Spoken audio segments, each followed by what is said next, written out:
Appelez-nous avec Claire, on agit en tant qu'animateur. Bonsoir. Ça va?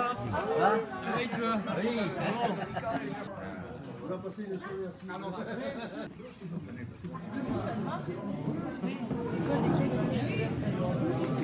J'aime bien le flash. J'ai eu un acteur qui me sur chaud. J'en avais fait ça. Quoi? C'était bien. Et si on récupérait à la comics? D'expliquer ce programme, de diffuser un peu ces idées, de vous permettre de vous les approprier, que vous soyez en mesure d'en parler à d'autres. On a envie de tourner la page d'une manière de faire de la politique qui est plus entre magouilles et petits arrangements, et nous on a envie d'implication citoyenne, on a envie de transparence, on a envie de rendre des comptes. Plusieurs dizaines de milliers d'internautes qui ont fait leurs propositions sur des contributions de 2500 signes.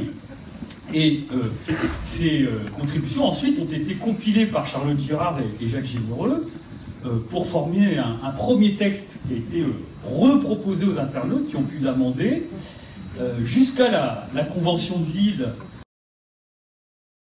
Et la gauche, c'est pas effectivement une association de cartels.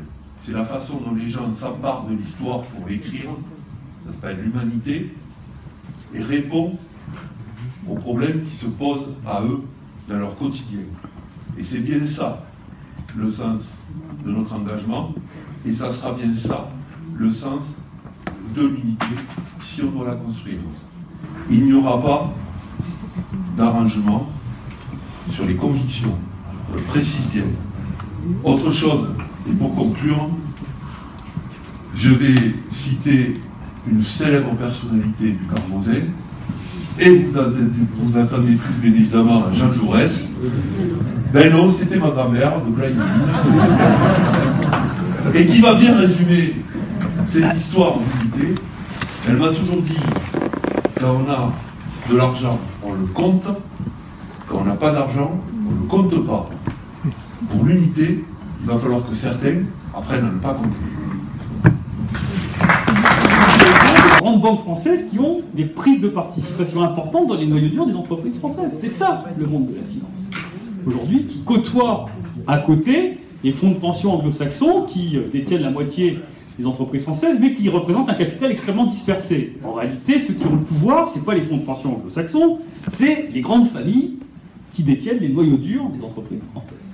Vous comprenez que tout ce beau monde avec les fonds de pension anglo-saxons a des exigences de rentabilité qui ne sont plus les mêmes qu'avant. Avant, quand vous aviez l'État qui planifiait sur le long terme, sur 20, 30, 40 ans, avec des taux de rentabilité très faibles parce que c'était pour le bien commun, et que c'était financé par des banques à des taux d'intérêt très bas, vous n'avez pas les mêmes exigences de rentabilité que des actionnaires qui réclament une maximisation des rendements boursiers, c'est-à-dire des dividendes plus de la valeur des titres quand ils les revendent après. Et donc, pour que les titres montent en bourse, il faut faire des dividendes. Donc, pour faire des dividendes, vous aurez compris qu'il faut augmenter la part des profits dans la valeur ajoutée, donc il faut baisser la part des salaires, et qu'au sein de la part des profits, ce qui servait auparavant à l'investissement, on le pompe pour verser des dividendes. Mais aujourd'hui, c'est 80% des profits qui sont versés sous forme de dividendes, et seulement 20% pour l'investissement.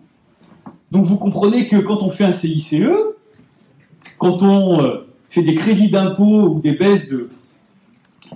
Vous appelez ça des charges sociales, en fait c'est des baisses du salaire indirect en direction des employeurs, ça ne va pas ni à l'investissement ni à l'emploi. Ça va au versement de dividendes, et c'est ce que montrent les rapports récents qui ont essayé d'évaluer le pacte de responsabilité.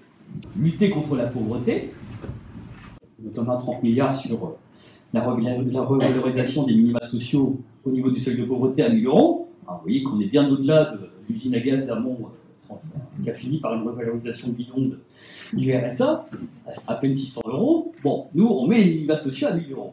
Et ça coûte 30 milliards, on en fait profiter tout le monde, y compris les jeunes, et ça coûte 10 fois moins cher que son usine à gaz qu'on avait estimé à 300 milliards à l'époque. Bon. Donc ça, on va le faire. on va créer des emplois dans les services publics, on va créer des emplois jeunes, on va créer des emplois de la part de l'État employeur en dernier ressort pour permettre à tous les chômeurs de longue durée qui le souhaitent de s'intégrer dans des emplois d'utilité à payer au moins au niveau du SMIC. Et donc tout ça va entrer dans ce qu'on appelle le budget de fonctionnement de l'État, hein, qui va financer tout ça, et qui sera équilibré. Et il va même être à l'excédent, puisque on a calibré la réforme fiscale et la relance va engendrer des recettes fiscales qui, au bout du compte, rapporteront plus que ce que nous coûtent nos dépenses. L'objectif, c'est de faire décroître les dépenses inutiles et de faire croître les dépenses socialement utiles et écologiquement responsables. Ça vient, il va falloir organiser la transition énergétique parce que ça devient l'urgence. D'où le paquet qu'on met sur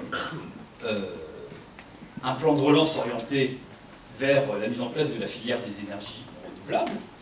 Et d'où le fait également que nous mettions, compte tenu de tout ce que j'ai dit sur l'urgence sociale, le poids de l'État et de la puissance publique dans la modification du partage des richesses.